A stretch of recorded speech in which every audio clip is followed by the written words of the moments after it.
The opening game saw Igara taking on Reading in the women's competition.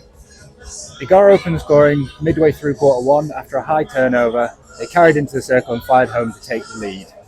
Reading levelled up early in quarter two with a good passing move into the circle, ending with the ball in the back of the net. Reading took the lead in the second half. A deflected shot looping towards goal was deflected over the goalkeeper and then tapped in at the back post in front of the defender. Reading taking the game 2-1. Game 2 saw Harvesthude taking on Mannheimer. A cagey first quarter with limited chances as the two German teams felt each other out. It was Mannheimer who ended up breaking the deadlock right before half-time with a pinpoint through ball being deflected high over the goalkeeper's shoulder into the net to take the lead. They doubled their lead just after the break with a penalty corner routine. Harvesthude chased the game. Harvesthude chased a comeback goal, even pulling their goalkeeper, but it was Mannheimer who found the back of the net, defending a Harvesthude penalty corner and hitting them on the counter with a 5-against-3, passing the ball home into the back of the net to win 3-0. Game 3 saw Stickster taking on Braxgata. A closely fought game early on, both teams being limited to only half chances. Stickster broke the deadlock just before half-time with a ball played into the penalty spot being slotted home calmly. Stickster added a second in quarter 3.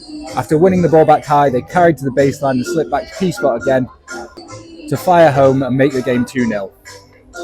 They added a third in the final quarter.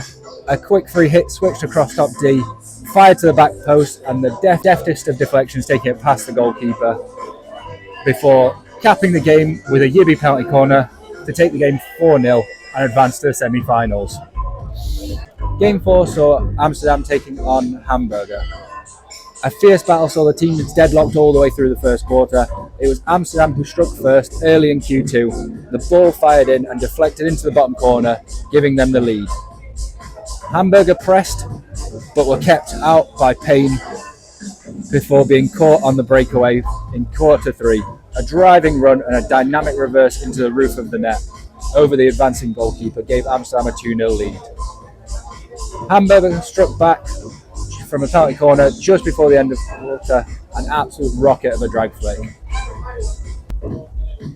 Amsterdam re-established a 2-goal lead with a penalty corner of their own before sealing the game, bringing the ball into the empty net to win 4-0 and advance.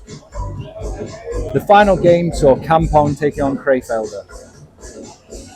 A close game, both teams creating chances but neither being able to find the opener in the first quarter. It was Crefeld who opened the scoring from the penalty spot midway through the second quarter. Crefeld added a second shortly after with a good carry and then threading a pass through to a teammate in front of goal who calmly lifted the ball past the goalkeeper on his reverse into the roof of the net. Kampong fired back just before half-time. A breakdown of a penalty corner, landing right at the feet of an attacker who slipped it into the roof of the goal, making it 2-1 at the break.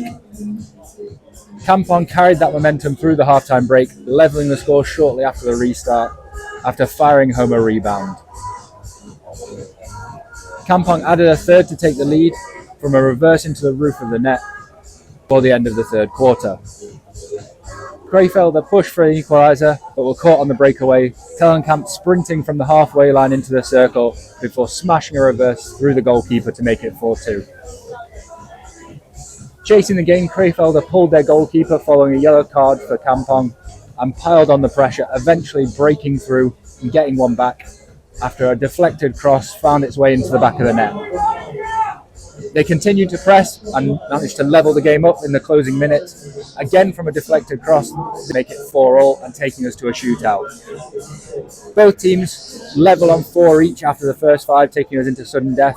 Kampong keeper making an excellent save on the first shootout before Springer stepped up to put his away and take the game for Kampong, sending them through to the semi-final.